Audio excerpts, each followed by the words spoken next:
Olá, sejam bem-vindos ao primeiro episódio do podcast Rota 50 Mais.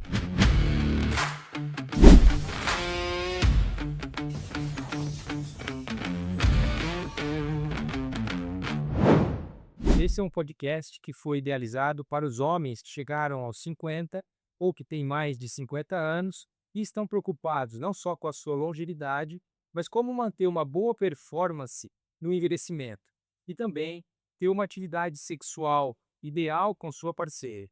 Por isso, hoje, nós trouxemos para esse primeiro episódio o Dr. Homero Ribeiro, que é um médico especializado em medicina sexual, uma referência nacional no assunto. Eu queria começar perguntando ao Dr. Homero, Dr. Homero, como é que você chegou? Como é que foi sua formação para ser um médico especialista em medicina sexual? Muito obrigado, doutor João. Prazer, uma honra estar aqui. Eu queria agradecer demais e também me sinto muito orgulhoso que você foi um grande incentivador da minha carreira profissional. Desde o início, foi meu chefe na residência. Eu lembro quando eu liguei a primeira vez para passar na residência, falei, doutor João, ei, falou, pode vir, vem para o hospital de base. Pois no último ano ele falou, vai fazer uma especialização, vai se diferenciar, você tem tudo isso. Então, de coração, fico muito feliz que você fez parte dessa trajetória, né? E eu fico feliz em saber a sua evolução e o tanto que hoje você é reconhecido pelo que você faz. Muito obrigado, João. Gratidão e gratidão mesmo, assim, de coração. E aí foi uma história, começou em 2015, quando eu acabei a residência, e eu fui fazer depois uma especialização em São Paulo, em 2018, no HC, um projeto piloto lá de andrologia, e ia toda semana para lá paralelamente a isso, também fazia outras especializações em sexualidade humana. Então, andrologia, e fui especializando cada vez mais em medicina sexual. E aí, ao longo desses últimos 8 anos aí, dedicado exclusivamente à medicina sexual, dos homens, então tendo homens aí desde a adolescência, os adultos, idosos. Vai ser uma honra a gente conversar aqui e falar um pouco mais dos 50 mais, que eu acho que realmente é o público aí nos procura realmente com a mudança, querendo uma mudança, querendo uma melhora e se trata. Que bom. E hoje você faz basicamente ou exclusivamente medicina sexual. Só medicina sexual, basicamente, realmente questão de próstata, câncer, realmente me encaminho, mas eu fico mais especializado nisso. Tanto um olhar clínico, um olhar cirúrgico, também pelo ponto de vista, vamos falar assim, multiprofissional, né? Ponto de terapia, com psicólogo, equipe, então, para a gente poder ajudar em todos os sentidos. Que sexualidade ele é muito mais do que, às vezes, um medicamento ou uma reposição hormonal. Acho que é multifatorial, é multidisciplinar, então acho que faz parte disso aí. E conta para o público que está nos assistindo, qual que é a principal procura? O que o paciente, um homem com mais de 50 anos, fala para você o porquê que ele te procura? Então, hoje eu vejo uma mudança interessante, né? Porque se a gente for olhar lá atrás, como não tinha tratamento para ereção, o paciente procurava mais para problemas de ereção, né? Então, disfunção erétil. 98 veio o Viário, 2003 aí um Cialis, né? Pra falar nome comercial aqui, né? Mas tudo bem. E também outros profissionais já estão tratando, estão olhando isso. Então, hoje eu vejo muito mais uma procura, assim, vamos lá, se na prática mesmo, de queixa de libido, de desejo, de vontade sexual, de frequência, de mudança da característica dessa sexualidade. Acho que também vem muito mudança que a sexualidade humana vem passando, né, nos últimos anos, de comportamento, de crenças, de possibilidades que temos hoje. Então, realmente, hoje eu vejo muito mais a questão de libido, desejo, vontade. É uma coisa boa pra gente diferenciar, porque às vezes você confunde muito, né? Desejo, libido com ereção. Eu falo que às vezes o paciente ele pode ter uma ereção boa e não ter libido. E ele pode ter uma disfunção erétil, uma dificuldade de ter uma rigidez, o pênis ficar ereto, mas ele tem desejo e tem vontade. Que às vezes eles acham, não, às vezes, "Ô, tô com queixa de libido. Então a libido, às vezes, alguns associam que é disfunção erétil, é ereção, mas não é. Libido é desejo, é um comportamento, uma vontade, uma energia, uma propulsão a querer ter uma atividade sexual. Não só penetrativa, mas também de intimidade ali com a parceria. Então, eu vejo muito isso também, então eles procurando nesse sentido. Porque às vezes o paciente hoje ele tem acesso a um remédio para tomar da ereção, né, faz reposição hormonal, mas não necessariamente isso vai melhorar o desejo, a vontade, né. Lógico que a gente tem que entender também se quando o paciente começa a ter disfunção erétil, ele tem uma disfunção erétil e isso também prejudica o desejo. Por exemplo, semana passada eu falhei, tive uma disfunção erétil lá com minha esposa, não consegui manter minha ereção. Automaticamente na semana que vem você vai pensar em sexo? Não vai. Você vai querer sexo? Não vai, porque a hora que vem já vem aquela sensação, falei semana passada. Então o desejo começa a ser prejudicado nesse sentido, que ele afasta pela disfunção erétil. Agora, se você tem uma ereção boa, com certeza favorece ter mais vontade e desejo sexual. Só que o desejo hoje ele é complexo, né, Túlio? Eu falo que eh, as oportunidades, as sensações, as referências que a gente tem mudou demais, né?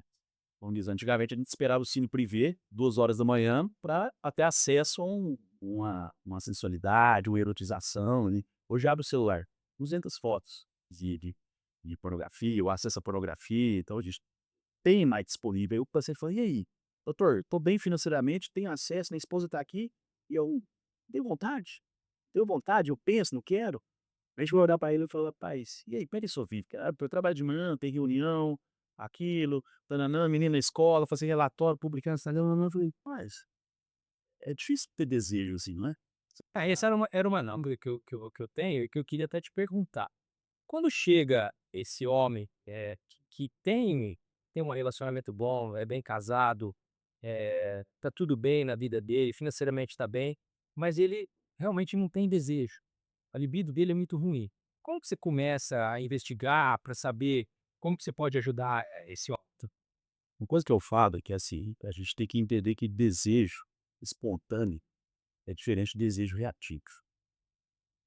Porque a espontaneidade de ter a vontade do sexo depende. Por exemplo, você está lá na praia, relaxado, uma coisa, você vai pensar mais em sexo, não vai? Se o desejo vem mais espontâneo, às vezes de uma imagem, no falar ou de uma coisa ali. No dia a dia, essa espontaneidade é difícil, porque ela compete com o quê? Nossa, nós temos caminho na escola, nós temos que fazer um relatório. Então a espontaneidade de ter aquela vontade, você não vai ter vontade de tomar um sorvete de pistache 2 horas da tarde depois de uma reunião. Mas você vai ter vontade de tomar 4 horas da tarde, no sábado à tarde. Você vai ter. Então, o primeiro ponto é, eu falo para o paciente que desejo perdeu o desejo espontâneo, mas entenda, esse desejo espontâneo ele modifica mesmo. Eu falo: "Você vai ter vontade de uma hora para outra", porque a vida hoje é difícil. A gente chegava em casa, nossos pais, como diz, meu pai batia um pratão de arroz, Jornal Nacional, olhava para o lado, o que que era? Namorar. Era o que tinha. Hoje não, a gente vai fazer um monte de coisa, um monte de coisa. Então eu vejo muito isso. E conversar sobre isso, sobre o desejo reativo, o provocado. Porque isso que eu acho que é a construção do que eu trabalho com esses pacientes na investigação. Falei: "Tá, então você não tem um desejo espontâneo, mas entendeu que esse espontâneo, às vezes, nessa situação sua é difícil? É, faz sentido isso e isso aqui. Entendeu que o desejo provocado pode acontecer? É, eu acho que quando eu tô lá no sábado à tarde é mais fácil, à noite eu tomo um vinho, então espera aí, então você não tá com um comprometimento significativo para o seu desejo. Esse é o primeiro ponto que eu diferencio. Outras técnicas vão levar muito, é para realmente para fechar, para diagnosticar, é questões psíquicas. Porque hoje é um mundo envolto com ansiedade, com depressão, e quem está com depressão não tem vontade de nada. Às vezes é aquele estado deprimido, você fala assim: "Ah, vamos sair ali", o cara não quer, você não tem nem vontade de ter sexo. Ter sexo ele exige você sair do ponto A e um ponto B com energia e com disposição.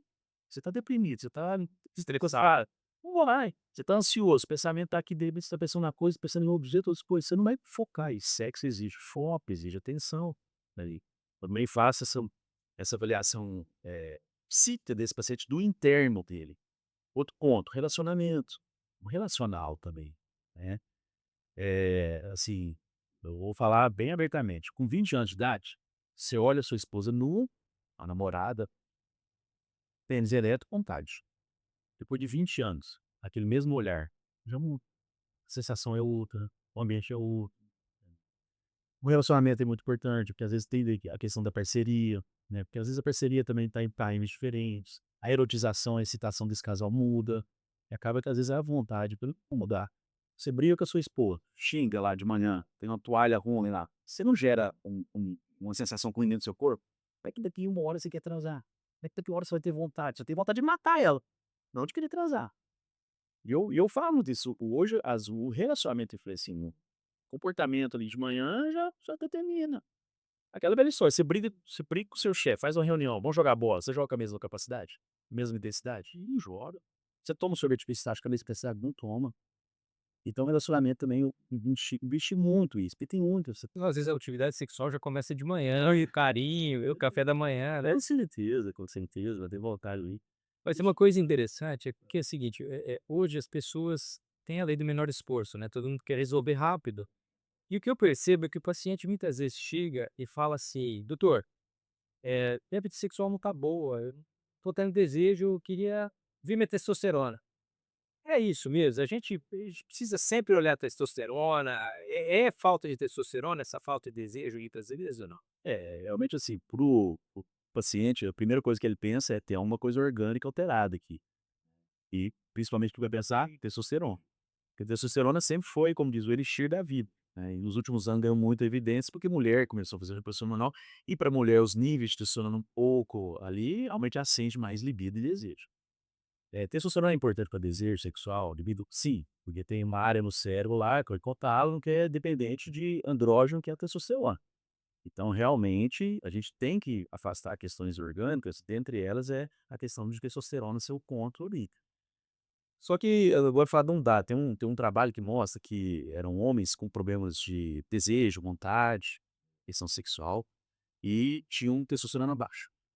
Testosterona baixa mesmo aí documentado. E nesses homens foram feitos reposição hormonal. Reposição hormonal que repor o que tá faltando, estava baixo, e no vídeo fala dos níveis ali, e só 30% melhorou o desejo e vontade sexual. Ou seja, não estava relacionada, a maioria não estava relacionada, era baixa Não, testosterona. isso que o desejo, a vontade é meio complexo.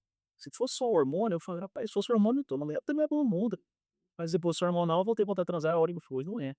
Uma coisa também que às vezes o pessoal a gente tem que conversar muito com o paciente, vontade, ele associa muito com frequência. Então ele fala: "Ah, antes eu transava 5 vezes, agora eu transo uma vez", ele acha que a libido baixou. Mas para uma vez, como é que tá esse padrão de vida desse paciente, né? Mudou ali, correria do dia a dia, você não meio pequeno, cansaço do dia a dia, você não vai ter a mesma referência, né, 5, 10 anos atrás. O início de um relacionamento é tudo novidade. Novidade é mistério é paixão, paixão é a melhor coisa para desejo. Amor, porto seguro, estabilidade, família, estabilidade. Então, às vezes, esse envolto é mais difícil. Então, eu falo: então, testosterona, pode falar, não. Agora tem que olhar também tireoide, né, tem às vezes falando questões hormonais, né, então tem alterações da tireoide, hipotireoidismo, é uma das causas, às vezes, de alterar desejo. Alterações, às vezes, de um hormônio chamado prolactina, seria muito relacionado a um tumor, né, coisa é raro, mas pode ser. Hoje é muito comum queda de desejo devido ao uso de medicamentos, e os medicamentos são medicamentos psiquiátricos, de ansiedade para depressão, eles realmente interferem significativamente no desejo, na vontade sexual. Por isso que sempre a gente conversar com o psiquiatra, tem medicamentos mais modernos, então investigar isso também. E o comportamento, né, desse estilo de vida desse paciente. Por exemplo, paciente obeso, correria do dia a dia, não tem vontade para fazer algumas coisas, não, mas é que esse é mais difícil. Essa era uma das que eu queria até te perguntar. O que que o homem pode fazer de uma maneira natural para ele manter essa questão sexual, manter o desejo, melhorar a sua ereção de uma maneira natural? Olha, pode ser por 2 olhares, né, eu acho que tem o interno e o externo. Vamos falar do externo. O externo é realmente, assim, um estilo de vida, lidar com atividade física, comprovado, né, tem estudos que mostram, caminhada 3 vezes, caminhada de moderada intensidade, 3 vezes a semana, 40 minutos, você tem, 2 vezes menor chance de ter alteração na ereção, e consequentemente você vai ter mais desejo, vontade. Então acho que a questão do estilo de vida, sobrepeso, uma alimentação inadequada, álcool, né, sono ruim, né, então quando você modula isso, sono, alimentação, atividade física, isso aí já é um ponto significativamente melhor. Eu falo, tudo que é bom para o coração vai ser bom para o sexo. Hum, tudo eu puder ligar, né, você vai ter muito mais prazer, muita satisfação ali quando você está bem com o seu corpo. Então, sono adequado, alimentação e atividade física. Acho que esse é muito importante. E o interno. Relacionamento não é fácil, né, todo mundo sabe, nós sabemos, né. Às vezes a parceria ali, os conflitos, né, eu acho que realmente estar conversando, comunicando isso, você manter uma chance. Só que você tem que saber que não é, às vezes não vai ser lá na escada como era com 20 anos de idade, né, às vezes vai ser um bom restaurante, uma boa conversa.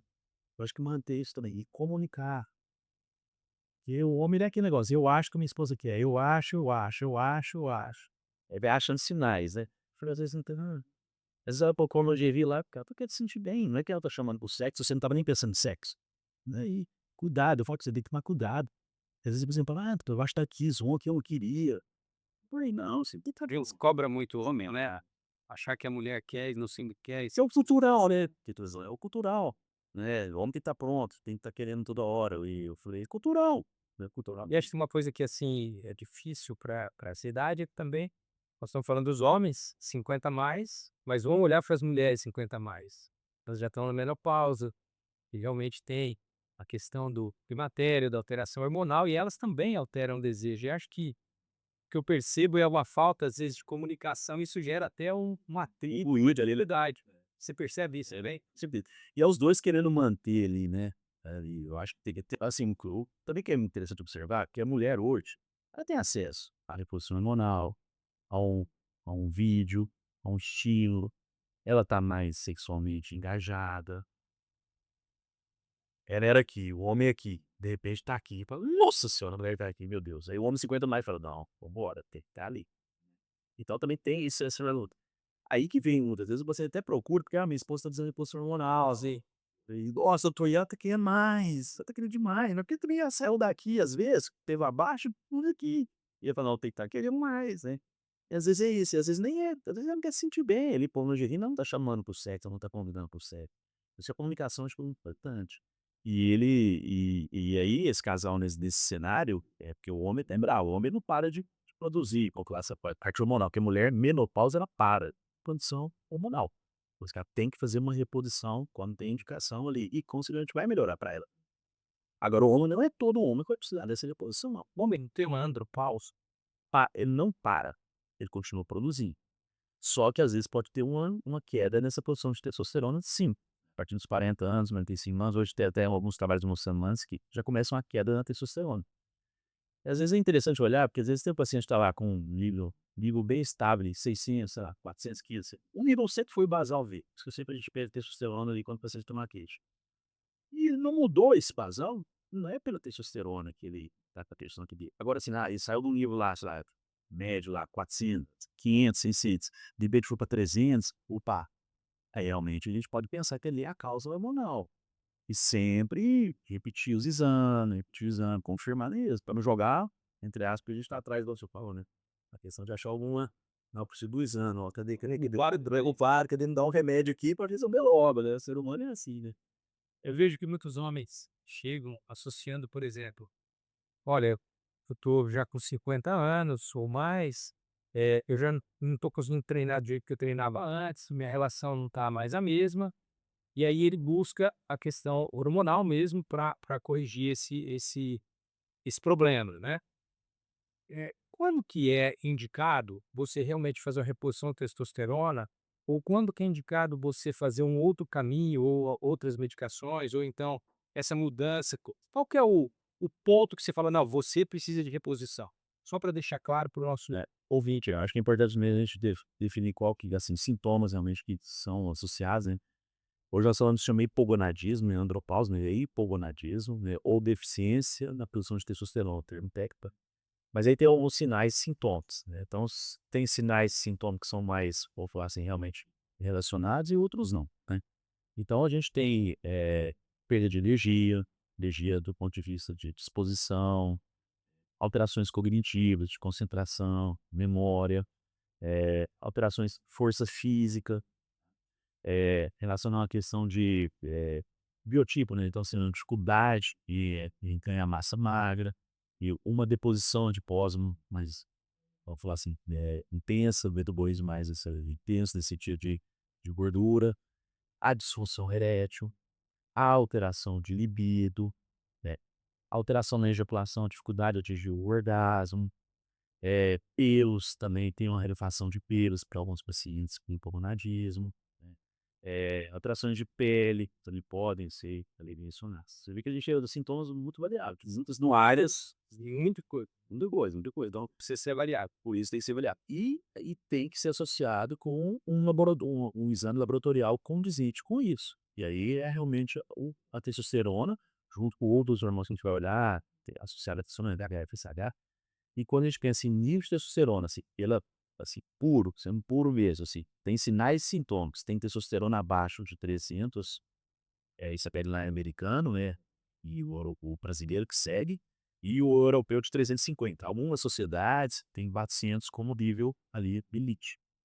Então tem que ter essa clínica, que é muito variável mesmo, você viu aí, né, junto com a questão hormonal, com o laboratório.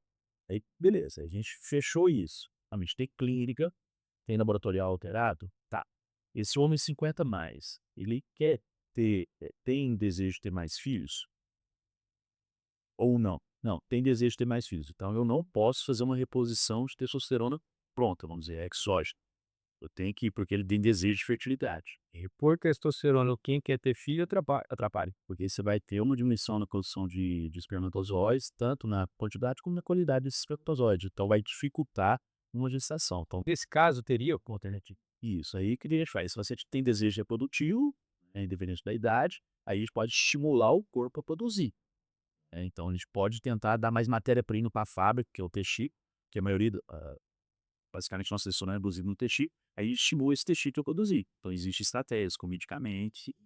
Agora, o paciente não tem desejo reprodutivo. Tem indicação, então a gente vai partir para a reposição de fato, né, repor o que está faltando. Não é excesso 1.500, 1.800 aí, que é questão estética, epidemia, não é por aí. Que é aí que tem aí que mora o perigo. A gente pode ter coisa sobre isso. Então, se vocês têm indicação, não tem desejo reprodutivo, vão para a reposição de fato, ele vai se beneficiar e muito. E aí, a gente hoje, nós temos algumas possibilidades de reposição que a gente tem no Brasil. Então seria a via do o gel, então o gel que é aplicado diariamente, então tem que ser aplicado diariamente para ter o benefício. As injeções, aí tem injeções que a gente intramuscular, são injeções que a gente aplica por períodos, né, às vezes 2, 3 semanas, 2, 3 meses, também vai depender, tá. E, está autorizado pela Anvisa a reposição de testosterona no homem por PETs, pelos implantes.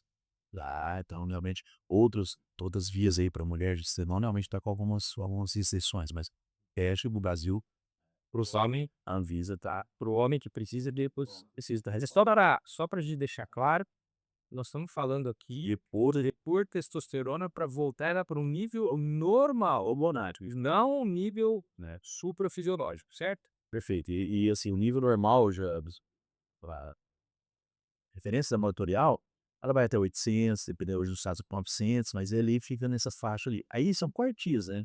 Quanto mais perto do quartil superior, vão tecnicamente ver se você para ser uma melhora para ele, mas nunca lá 1.200, 1.500, 1.800, aí dê que eu aprendo. Aí vai ter os problemas. Problema pode dar esse excesso de testosterona. Então, esse excesso de testosterona eu falo, imagina,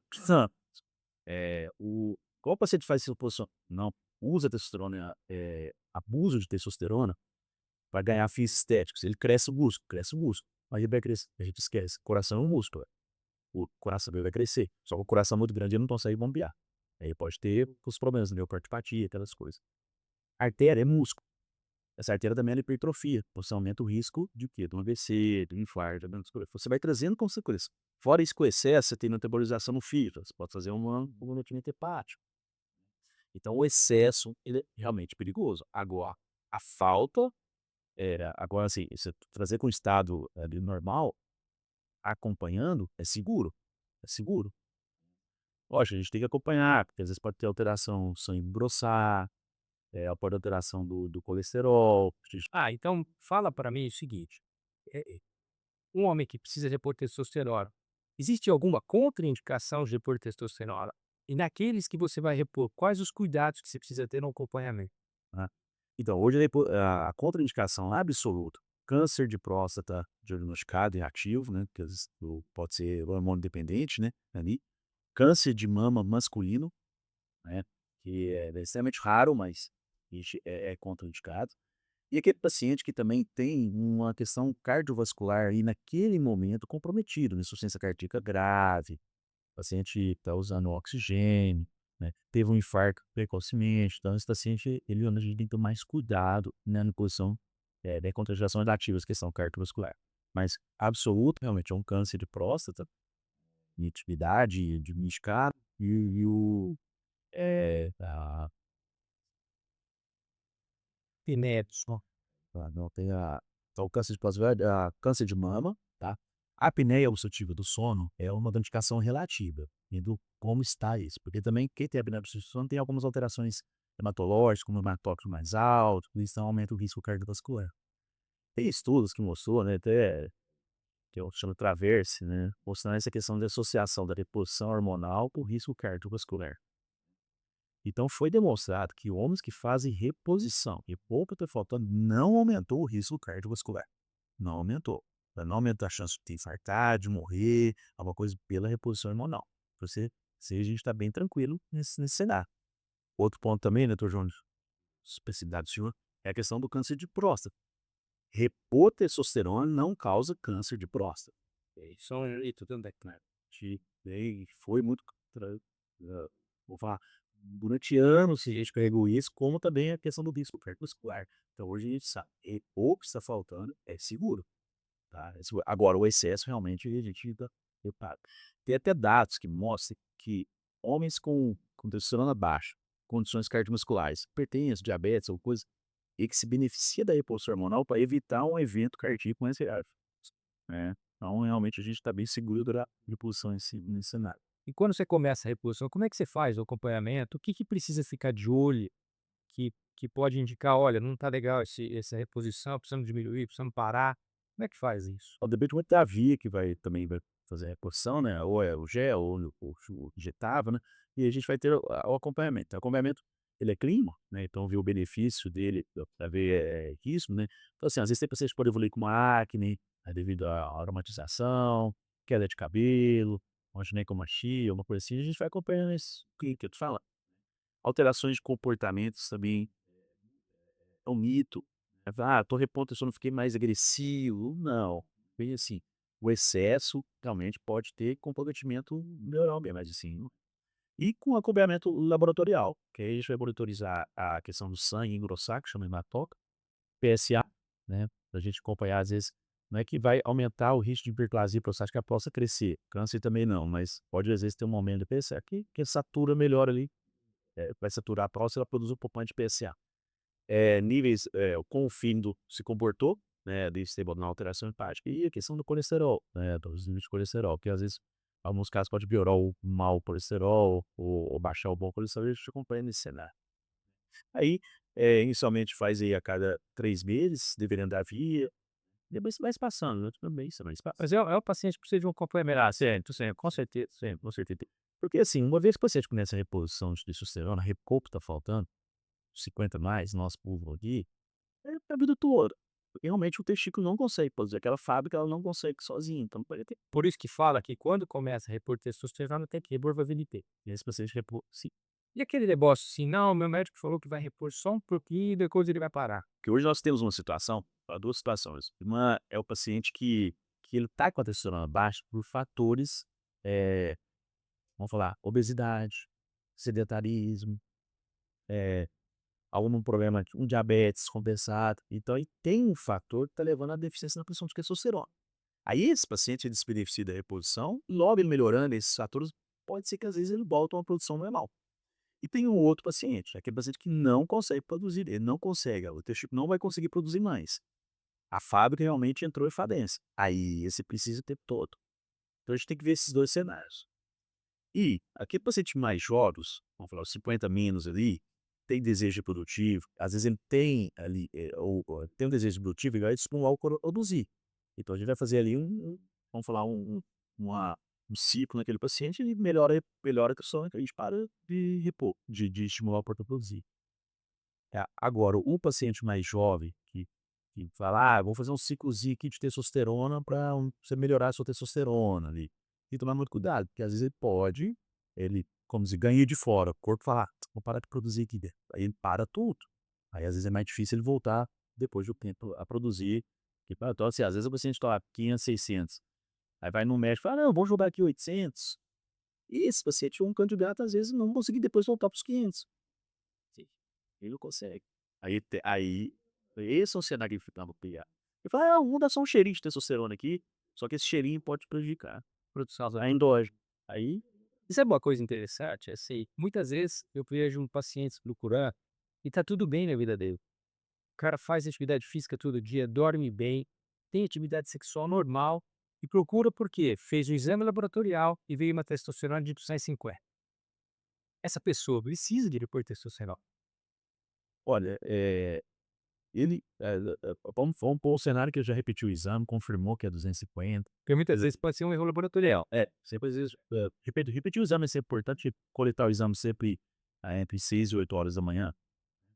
Então esses são cenários importantes, porque às vezes como a gente produz testosterona, o ciclo circadiano noturno dá o pico ali entre 4, 6, 8 horas da manhã, é o pico, aí depois ao longo do dia ela vai caindo, cara.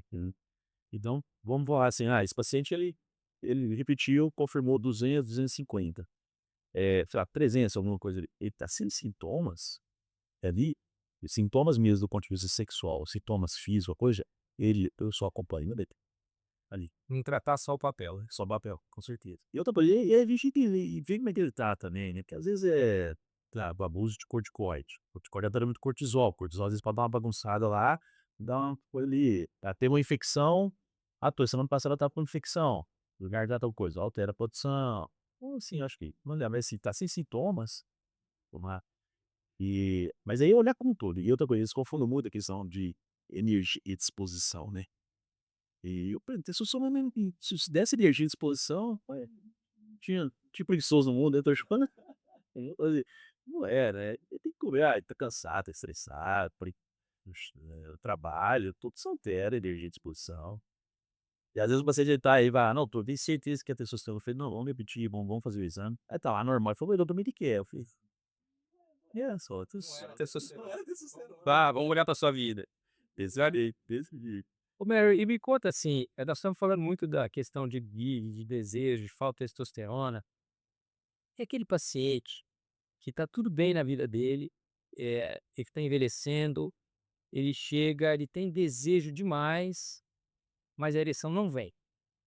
Chega na hora da relação, ou ele tem uma ereção e perde, ou a ereção não é ideal, e ele já se irrita com isso, ele passa a evitar a ter relação. Como fazer com esse paciente?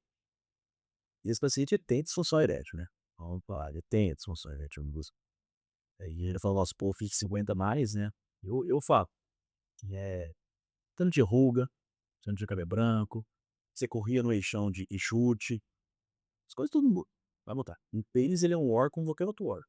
Ele tem artéria, nervo, veia e músculo, envelhece. Ele sofre os efeitos da idade, sofre os efeitos do estresse, do dia a dia, não tem como. Então, ele não é um órgão imutável que tá lá que sempre vai ter aquilo ali. É pra todo paciente. Então assim, não é que aceita que dói menos, entender que isso vai mudar ali.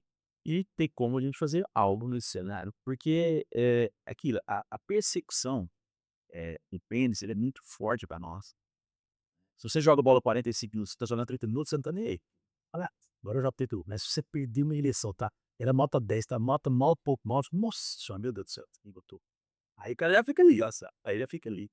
Então, eu vejo hoje esse cenário, assim, que como o pênis, ele é uma eu falo, o pênis não tem que estar entre você e a parceira, você, o pênis e a parceira, tem que estar do seu lado, mas ele tem que estar do seu lado pra varar. Acho que é importante também. Porque não adianta também você estar lá, remontar desejo, a qualidade ruim, você quer mudar uma posição, uma coisa, a direção perde, aquilo começa a ter um sofrimento. Então, eu vejo o cenário assim, paciente que já começa com esse cenário, ele tem que ser tratado, e tem que ser tratado, tá? E aí a gente vai buscar. Vamos buscar ali o que que a gente porque assim, em muita igual eu te falei, em muitas situações pode dificultar uma ereção de qualidade, uma rigidez. Porque às vezes a gente pode ter uma rigidez ali para ter uma relação oral, ou sexo vaginal ou sexo anal. Uma mesma rigidez para os 3 não é possível, cada um vai precisar de uma. Então o que que eu acho assim, vamos investigar, vamos lá. Agora, esse paciente ele vai ser um candidato a usar um médico como facilitador da ereção. Ele é de cara, ali. Hoje nós estamos de óculos aqui. Eu até enxergo sem óculos. Você também. Mas com óculos eu vou enxergar melhor. Com certeza. Mesma coisa que eu falo para o paciente. O medicamento para ereção, você mete para tomar, oral, é um facilitador. Você está falando do Viagra. Você ali, você tá daqui mais, né, Tadalafila, Sildenafila, né. No Brasil a gente tem o Eleva, né, com o Sildenafila, só que, pô, uma qual a marca, né, então assim, mas os mais tradicionais tá da fita na fila da gente tem aqui no Brasil, né. Então eles são facilitadores, eles facilitam a ereção, eles não fazem a ereção. Precisa do estímulo, precisa, como diz, precisa, tanto o estímulo como também o ambiente preparado pra lá, né. Então, assim, não faz ereção. Só que ele vai ajudar. Mesma coisa do óculos, se eu não limpar o óculos, se eu não abrir o olho, não vai, a coisa não aparecer, então aí tem que usar. E eu às vezes você fala: "Ah, pô, doutor, mas usar remédio pra ereção, não era assim", eu falei: "Na vida, você não conte que chute mais, você precisa de uma creatina, você usa o óculos, vamos entender que Joga somente tem com o remédio ele vai facilitar, você não tá sendo um robô, você tá perdendo o jogo". Eu até brinco assim, pra mulher não usa um lubrificante íntico pra relação, ela tá roubando o jogo? Não, ela tá facilitando o jogo. Mesmo um remédio pra você de 50 mais, tá facilitando seu jogo. E abrir, conversar, falar: "Olha, eu não sou não, os meus pacientes os pacientes têm medo de ficar dependente, você viu isso? esse é o ponto, né, e o dependentes eu babi mais dependência, né, porque assim, o medicamento ele não tem, taquifilaxia, que chama resistência, né, e ele na verdade, às vezes você fala: "Ah, parou de fazer efeito", ele parou não, ele estava fazendo mesmo efeito. A disfunção erétil piorou por outro motivo. É igual Não acostumou com o remédio então. não, não costumo. É igual eu falei: "Eu tô com o óculos aqui, eu não tô enxergando bem, o óculos piorou?" Não, o óculos é o mesmo, meu olho pior, mesma coisa, ali ele não tem taquifilaxia. Então, não é que você tá usando hoje com 50 anos, quando tiver com 70 não vai ter mais, não, tá lá. É outras situações que então você testosterona tá baixa, tá com, colesterol piorou, a pressão alta piorou, tá mais preocupado, tá ansioso, esse. Como é não o remédio não causa resistência não. Agora, a gente tem que realmente ver ali dose, que assim, às vezes pode ser muito uma muleta em algumas situações, né, principalmente às vezes quando é questão psíquica, né, não, depende do remédio, não, só com o remédio que eu vou, né, então também esse é um ponto que às vezes a gente tem que olhar, por isso que às vezes não é usar assim, falei a primeira vez, vou usar. E você pode falar com remédio, Pode falhar com o remédio? pode falar com remédio.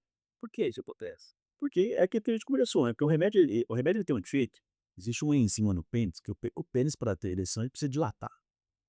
E ele precisa relaxar, na hora que relaxa a artéria abre, o músculo abre, o sangue entra lá dentro e fecha a veia, pronto. E para isso precisa, vamos falar legalmente aqui, precisa um neurotransmissor chegar lá que é o oxonite. Aí a gente está aqui com desejo, com vontade, está pensando, tá tudo bem, tô num ambiente bom, testosterona tá boa, tá tudo perfeito, eu libero o oxonite lá dentro, pax, meu pênis relaxa, tudo beleza. Só que lá dentro do pênis tem uma enzima que chama, oxonito, fosfodiesterase, e essa enzima ela é inimiga do oxonito. Então quando o oxigênio chegar lá, a enzima liga primeiro. Só que quando eu tô estimulado, tô excitado, tá tão perfeito, eu libero tanto oxigênio que eu jogo essa enzima pra escanteio, meu bem diferente. Quando eu dou um remédio pra ereção, que é esse ácido da fila, né, o que que ele faz? Ele bloqueia essa enzima, ele segura o inimigo. Aí eu facilito a vida de quem? Do amigo, que é o oxigênio. Mas se o oxigênio quando chegar lá, não adianta nada. Então eu posso tomar um quilo de Viagra aqui, meu peso não querer, porque tem oxigênio. Assim, E muitas vezes nervosismo já e o nervosismo é o seguinte, adrenalina, né, medo, preocupação, "Nossa, será que vai dar certo? Será que eu consigo?" medo de desempenho, às vezes. Com certeza. E o medo é o quê? Você tá com o leão quer te pegar, o que que seu cérebro fala?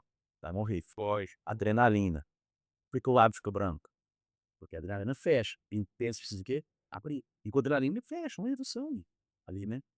E é interessante, às vezes, o cara começa uma relação pra se beijar, coisa, pô, e ó, tô beijando, ó, daqui um pouco eu vou, daqui um pouco ele tá na relação com quem? Com o pênis. Ele tá na relação ali, Tá preocupado que o seu peso é funcional, não tá funcionando. porque ele tá aí vai embora, aí você sabe é o rei, aí eu falo pra você, ele entra no ciclo. Eu já sei, não sai acordar cedo, tem que abaixar a rumo, não, se eu vou falar de novo, alguma coisa. Aí vai virando que esse ciclo, se a gente não tem o vicioso, né, se a gente não tem mão pra esse ciclo emocional aí, pô, por isso que não é só remédio. Eu falo, o remédio tomar o remédio, não necessariamente você vai ter uma remissão, né, mas um conjunto. É verdade que todo programa de ereção tem alguma alteração psicogênica ou psicológica junto? Traz, né. Eu acho que, assim, vamos no qualquer causa física, orgânica, né, você tá com hipertensão, sei lá, fez um câncer de próstata, ele vai impactar no emocional. Tem como, né, tem como, você tá ali, você não tá tendo aquela funcionalidade como era antes, você fica: "Nossa, pô, que vai dar errado, será que vai acontecer no futuro, minha esposa largar?" Então traz também. Lógico que você vai pegar um paciente jovem, eu da a estatística mostra, olha, abaixo de 30 anos, 95% é descongênito, a disfunção erétil, né. Acima de 50 anos, hoje a gente tem, vamos falar assim, 50%, 60% ali de questões físicas, né, orgânicas, fisiológicas, vamos supor. E lembrar que o medicamento para ereção não mata, viu, gente. É, tem muita gente que tem medo, porque tem pacientes que não tomam remédio, tem medo Medo de passar mal, medo de ter um problema cardíaco. Conta sobre isso. Então, o medicamento, ele veio muito esse, vamos falar assim, realmente tem contraindicação, mas veio muito porque, assim, o vozinho lá, em 98, que não podia namorar, começou a namorar. E sexo é uma atividade física de moderada intensidade. Uai, se eu mandar ele correr, ele ia morrer. E eu mandei ele e ele teve condição de fazer uma relação sexual. Como morreu, não foi pelo remédio, foi porque ele queria.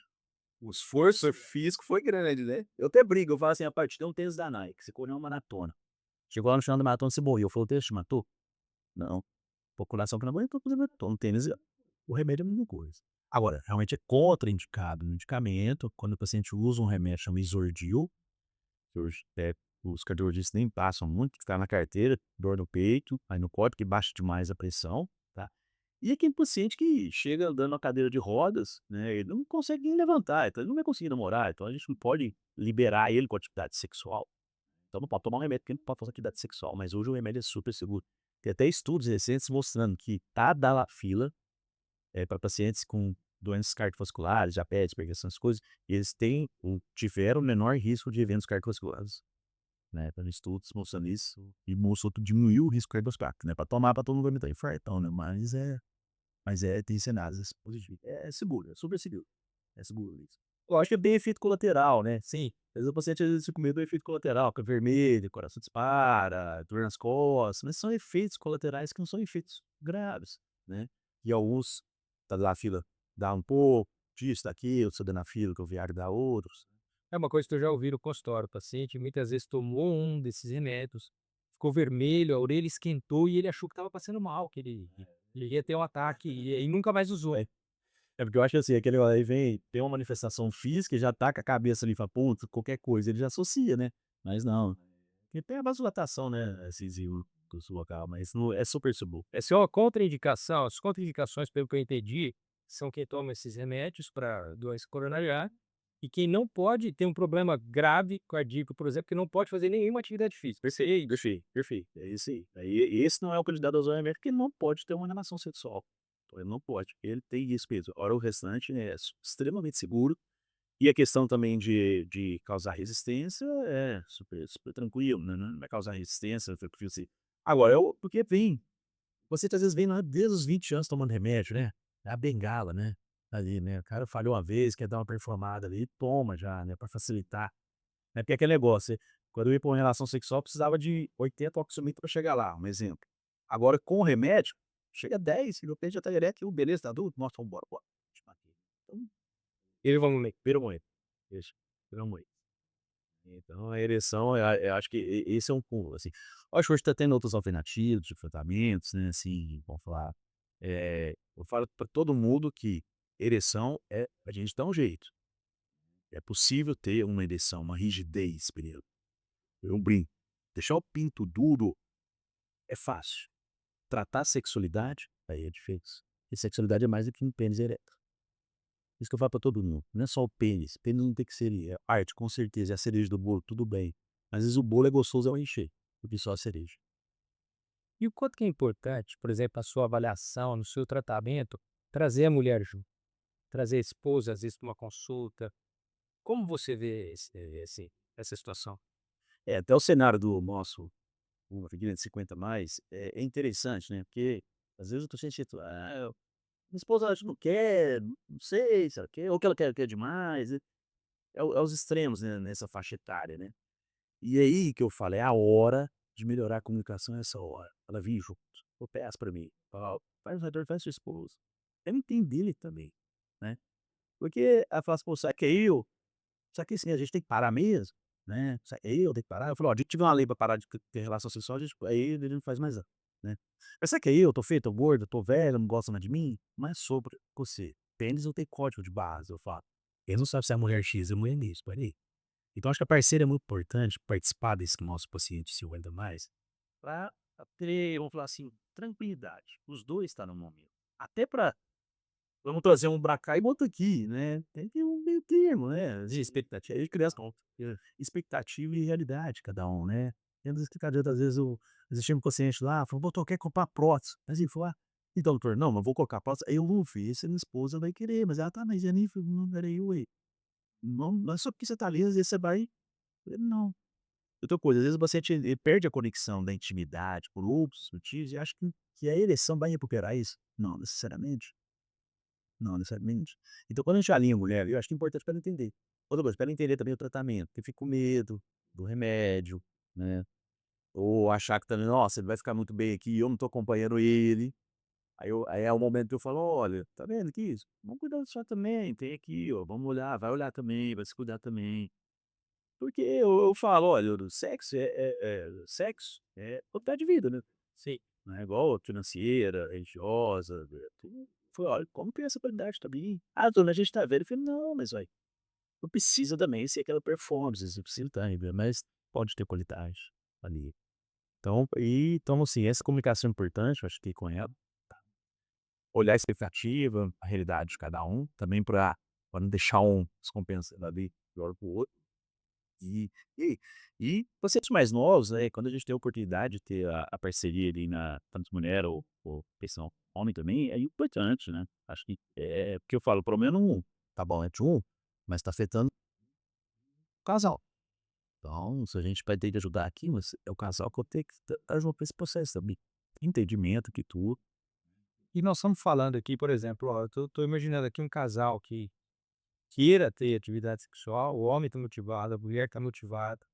Realmente o homem está com problema. Nós falamos das drogas orais, mas você falou da prótese, aí me veio aqui a lembrança. Nós temos outros tratamentos para os casos mais graves. Até aí, o que que a gente pode fazer para aqueles casos graves, onde a droga oral já não está, o remédio já não está mais agindo, o homem é mais velho, ele ainda quer ter relação, a esposa também quer, e o remédio comprimido não está mais agindo. Como é que a gente conduz esse caso? Perfeito. Eu acho que assim, quando o medicamento começa a perder efeito e já está fazendo a avaliação tratamento, primeiro a gente pode continuar nesse pilar aqui. Então é utilizar algumas coisas. Então utilizar às vezes a reposição hormonal, e foi demonstrado que quando tem uma disfunção erétil, o remédio perde eficácia, você melhora o hormônio, pode ter um benefício.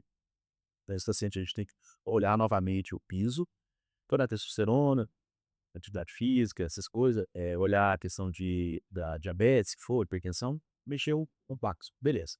Passo tá redondinho, tá tudo bem ali, mas realmente continua uma disfunção erétil ali, realmente, aí nós podemos ir com a segunda etapa. E hoje tem algumas alternativas. Por isso que tem uma alternativa que é o feijão com arroz e tem outra que é o filé mignon. Feijão com arroz é o seguinte, existe uma possibilidade de tratamento, fazer a ereção. Então existe um remédio que faz a ereção. Né, tem que usar um medicamento que tem desde a década de 80, então são medicamentos que aplicam diretamente no pênis, a injeção intracavernosa que a gente fala, que intracavernosa que é os 2 corpos cavernosos, então é um medicamento muito antigo, é década de 80 e até hoje está aí como tratamento. Mas que em 98 e 2003 os medicamentos diminuiu, né. E aí é um medicamento que hoje ele tem um dispositivo para aplicar, né, porque até 2022, ali 21 era na seringa, é na seringa até hoje, mas é uma alternativa hoje, é uma canetinha igual as canetinhas para emagrecer, né. E aí você vai para uma relação sexual, aplica o medicamento ali na base, uma agulhinha fininha, como eu falei, dói muito menos que começando. Aí tem uma ereção ali entre 5 e 10 minutos, e é uma ereção ali, vamos falar de 30 minutos ali, lógico, teve uma ejaculação, um orgasmo, vai perder a ereção, mas se tiver um estímulo ali vai ter novamente.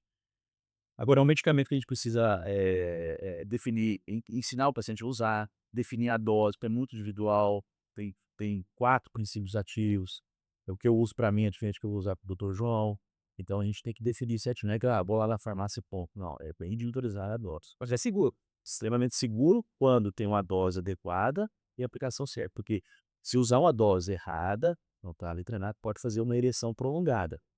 E aí chama priapismo.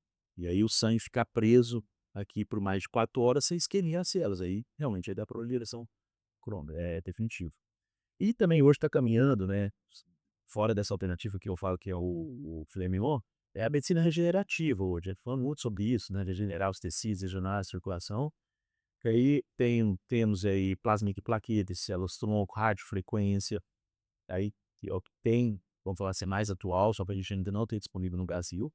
E tem também ondas de choque, vacoterapia, para tentar melhorar aquela circulação ali no pênis. Então, para alguns pacientes pode ser beneficiada fazer essa terapia de regenerativa. E por último, tentou tudo, não tá nada, já funcionou, tem a prótese periana, né. falando um pouco da próstata peniana, eu costumo falar assim, igual, às vezes o paciente fala: "Pô, mas próstata peniana, hein?" Eu falei: "Olha, próstata peniana é igual silicone da mulher, você vai colocar, então, sensibilidade, prazer é igual, a previsibilidade vai ser igual, pode ser, você vai dar uma previsibilidade, você vai poder namorar a hora que você quiser, do jeito que você quiser, até que você quiser, prazer, sensibilidade não muda, o orgasmo não muda, a ejaculação não muda, é o que era antes, ali. Vai ter a firmeza por ter uma relação sexual. É um tratamento definitivo, eu falo que a única coisa que cura a disfunção erétil é prótese.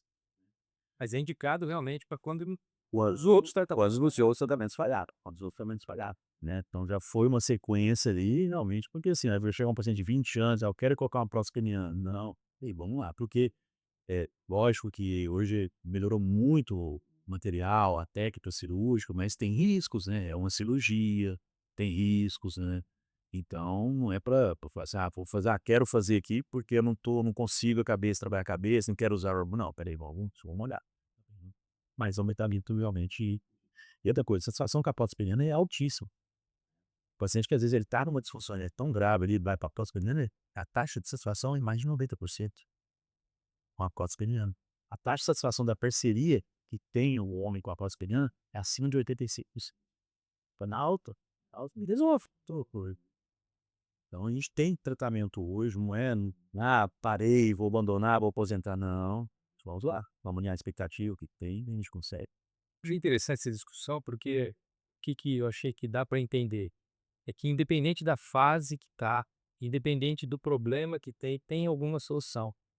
Acho que realmente abandonar uma atividade sexual precocemente, com desejo, porque não, chega, já fizeram demais e não quero tratar, é uma coisa que hoje acho que é pensada, sabe? Porque nós temos realmente solução para aqueles casais que realmente desejam e têm o desejo de manter. É, a solução tem, eu acho que é isso. E cada vez mais desmistificar essas coisas, né, porque eles vai ter a possibilidade, porque, como dizem, vamos lá, década de 70 a gente não tinha tanta opção. É, como diz, década de 70 eu tinha ejaculação precoce, porque se o homem ejaculava rápido, a mulher ficava calada.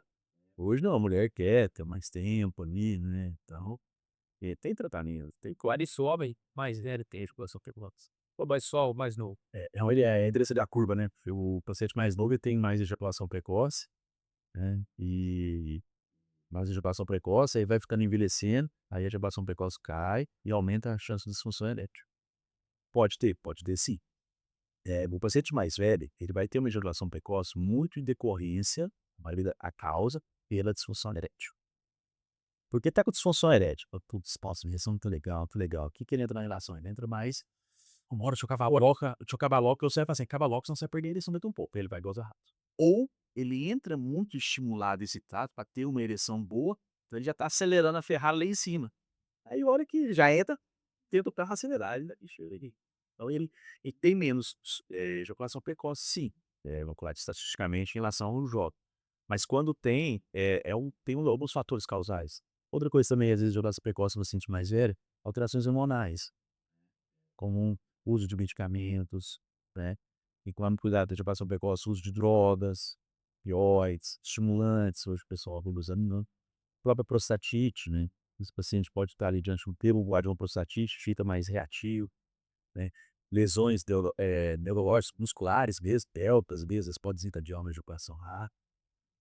E lembrar que a ejaculação é diferente de orgasmo, né, você não pode falar isso, igual você faz cirurgia de câncer de próstata, ele não ejacula mais, mas ele tem orgasmo.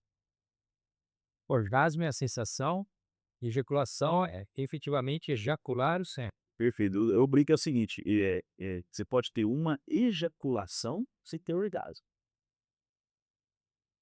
Você pode fazer um estímulo neural lá na área dela, fazer a próstata contrair a vesícula seminal, você não ejacula. E muitos homens têm ejaculação sem ter orgasmo, estava transando, transando, não posso gozar, não posso gozar, não posso gozar. Você ejaculou, mas é pelo orgasmo, né.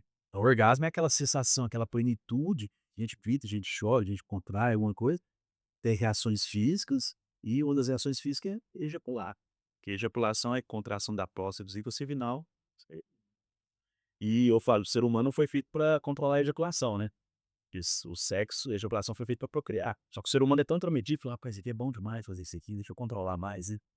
Aí a gente foi adquirindo, né, o prazer com controle. Então, porque O controle é uma coisa mais contemporânea do que a ejaculação. é isso, eu pessoal pensar aí os animais uma coisa, ele quer é pra procriar, né. E aí ele falou: "Rapaz, isso aqui é bom, tá, tô controlando, então é controle, hoje o parceiro exige, tá, seu corpo". Isso assusta os homens, né. É, assusta muito, viu.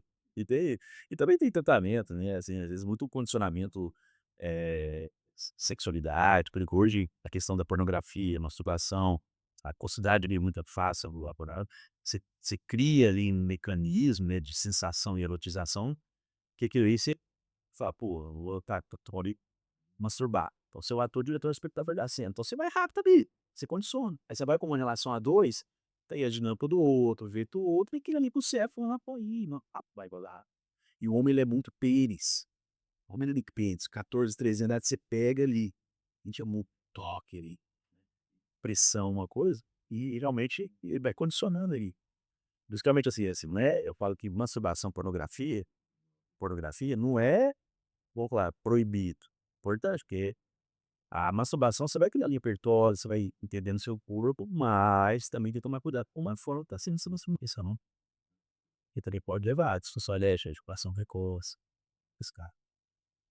Agora eu queria mais 2 assuntos para a gente finalizar, que, assim, é muito importante também que, por exemplo, uma coisa muito comum no consultório é quando o pênis entorta. Tem muitos homens que experimentam essa tortuosidade do pênis, muitos assustam, acham que é alguma doença grave, muitos escondem, tanto que a gente não sabe qual é a real incidência disso. Conta um pouco desse pênis que fica torto depois de um tempo. É, essa a deformidade do pênis, vamos falar, pode vir uma curvatura ou o pênis ficar fino em alguma parte, né, isso chama doença de Peyronie. É uma doença que ela comete principalmente homens 50 mais. É difícil você ver um paciente com menos de 30 anos, paciente muito difícil mesmo, então é a faixa etária de 50 e 60 anos de idade ali, é cometido por essa doença. E 10% dos homens no mundo tem, é muito comum, é muito comum, só que ninguém vai falar: "Pensa tá torto, pensa isso", não vou abrir a palavra, pensa, pô, ninguém fala, mas é muito mais comum, e isso causa um sério problema no homem. Tem trabalhos que mostram que homens com alteração na estrutura do pênis, 70% vão ter depressão. Isso é muito sério, porque o pênis ele é o órgão funcional, fazer xixi e para relação. E de repente, durante 50 anos de idade, você carrega ele reto, de repente tá torto, aquilo ali, nossa senhora, é muito bonito do homem, né. Então é uma doença que ela comete a estrutura, o pênis tem 2 estruturas, que é onde tem a ereção, chama corpo cavernoso. Imagina um balão, uma bexiga, e tem a borracha. E aquela borracha ali é uma você vai enchendo o balão, vai esticando, esticando, esticando, esticando. Aí essa membrana, na doença de Peyronie, ela perde a capacidade de esticar, ela perde elasticidade, faz uma fibrose naquela região. Então imagina uma bexiga, você coloca os esparadrapo na bexiga e vai enchendo, onde está o esparadrapo não enche, vira. A mesma coisa acontece com essa doença, então perde a capacidade de esticar. E ao perder a capacidade de esticar ali, quando o pênis está em ereção, dá uma deformidade. Ou o pênis entorta, curvatura, pode ser para cima, para o lado, para baixo, ou às vezes faz um anel. E alguns pacientes no início da doença têm dor quando o pênis fica em ereção, então nunca negligencie isso, fala: "Nossa, meu pênis a ereção tá doendo aqui, tô palpando um carocine, tá torto", e realmente pode ser a doença Peyronie que acomete. A causa disso eu falo que assim, o paciente, nosso pênis, onde o dedo de joga, moleque, né, assim, lá, ele cresce e estica. Então que você cresce, estica, você causa uma reação ali. Aí o corpo repara aquele dano. Só que quem tem a doença de Peyronie, em vez de fazer um reparo, uma cicatrização, faz uma cicatrização anormal. Por isso que tem a doença de Peyronie. Por que que isso acontece para um, acontece para o outro? Existem alguns fatores de risco, né, então diabetes, paciente que fuma, paciente fez cirurgias na região genital, história na família. Agora tem paciente que não tem nada disso, pode tomar Curvatu. Agora é importante trazer muito um olhar de consciência, de conscientização para tratar, porque isso limita demais, vai limitar a posição, perigoso. Não, não é câncer, não vai dar câncer, não vai transmitir, não foi uma coisa que você fez, pegou, é super seguro. Agora vai trazer um prejuízo. Uma parte dos homens vão ter prejuízo na vida sexual, porque vai limitar a posição, vai sacudir, vai dobrar, aí você evita a relação, a esposa apagada. Então, realmente a gente ter esse olhar e entender que é muito comum. Então, negligenciado, percebeu, tem tratamento. Às vezes, na fase inicial da doença, a gente consegue estabilizar para a doença ficar grave, que às vezes pode fazer curvatura sem ficar tortão. Enquanto chega, às vezes, num estágio que tem um prejuízo na vida sexual, já aí tem que, às vezes, fazer uma cirurgia. E é uma cirurgia delicada, e deixa de ser uma cirurgia delicada. E se esse paciente ele faz algo no início, ele vai evitar que piore a ereção, que o pênis diminua de tamanho, que ele faça mais curvatura. Então a gente consegue fazer algo para minimizar o dano. Bom procurar logo, né, com certeza.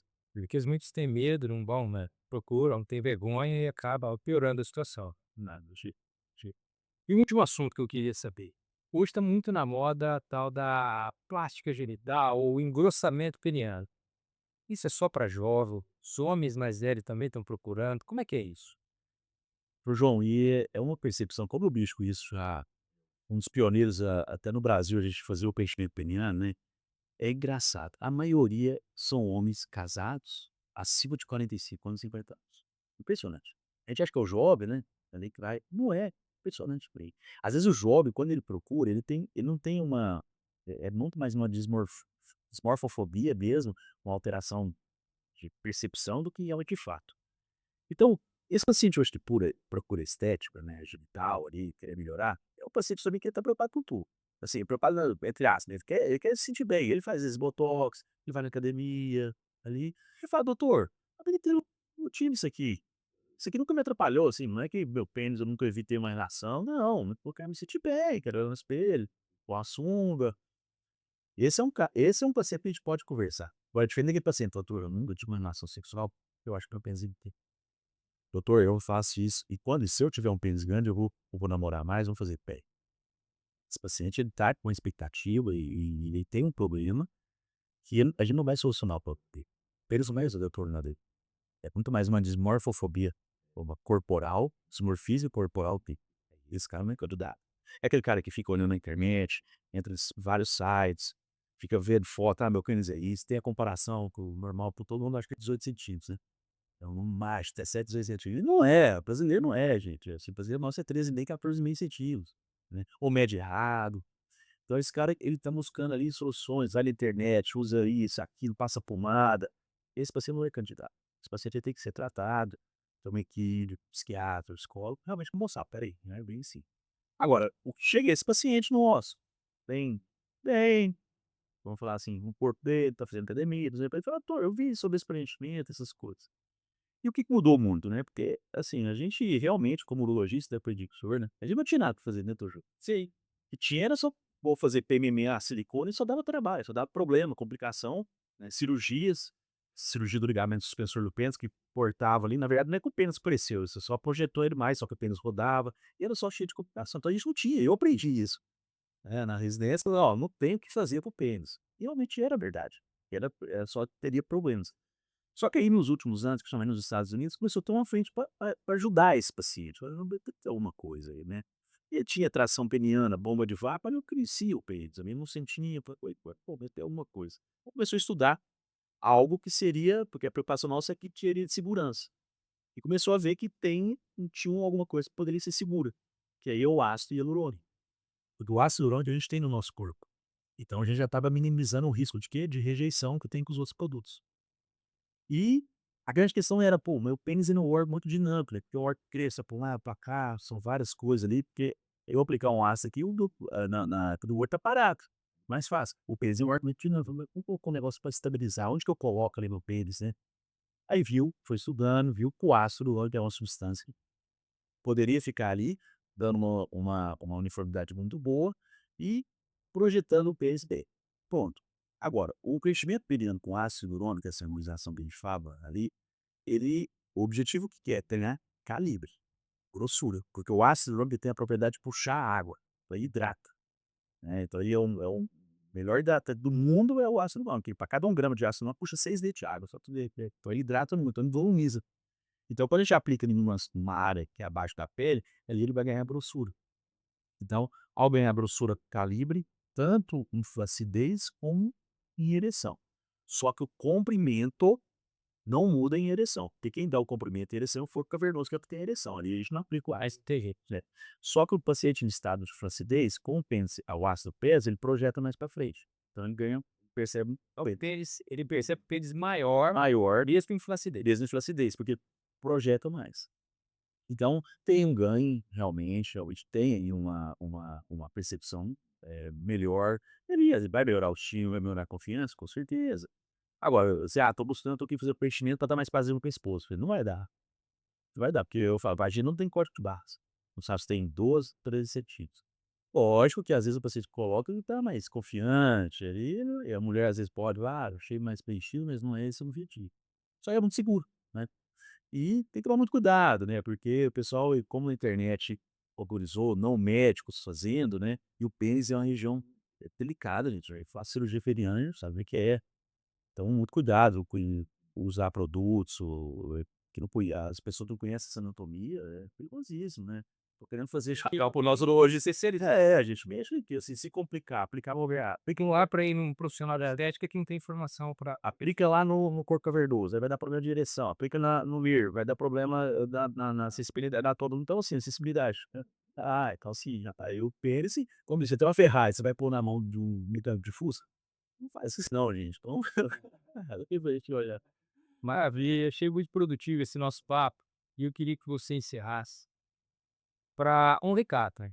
Queria que você desse um recado para os homens que estão chegando nessa idade de 50 ou que já passaram um pouco dos 50. O que que eles devem fazer para manter a sua vida saudável, a sua vida sexual saudável, a sua performance saudável? Muito obrigado, João, eu que agradeço a oportunidade, espero voltar mais outras vezes, viu. Vai ser um sucesso, eu tenho certeza, tá. Mensagem é que os 50 mais, né, então assim, tem um 40 mais, tem um 60 mais, esse homem, ele tem que continuar, continuar. Ele chegou num auge, financeiro, profissional, familiar, entendimento da vida, política, e a gente não pode deixar essa questão sexual, da performance, como um todo, qualidade, eu não falo que a performance você não precisa disputar ali uma competição, é para sentir bem o corpo. E hoje a gente busca o quê? Saúde, B-tratadores. Tratadores é fácil, toma um remédio, mas ter saúde, aí é diferente. Então sempre lá atrás, continua com um estilo de vida adequado, sua academia, alimentação, bons relacionamentos, tá? Médico, se cuide, faça os exames, né? Hoje é fácil, gente. Vai, pede uns exames, todo mundo pode dar uma olhada, dá uma olhada, e isso a gente consegue manter essa qualidade suficiente. De saúde, bem-estar físico, emocional e sexual. Coisa boa.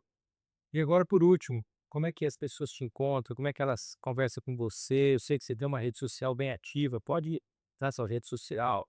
Então, sempre eu estou publicando lá nas redes sociais, no Instagram, né, tem um site, tudo minha rede social é arroba br Dr. Homero Ribeiro, tá? E lá vocês me encontram e pode mandar mensagem, tá? Precisando aí, eu estou à disposição. Muito bom, agradeço a sua presença aqui para esse primeiro podcast. Escolhi uma pessoa que realmente é bem especializada, uma pessoa que sabe o que fala, reconhecida nacionalmente pelo que faz, tá? E para você eu agradeço aqui a audiência.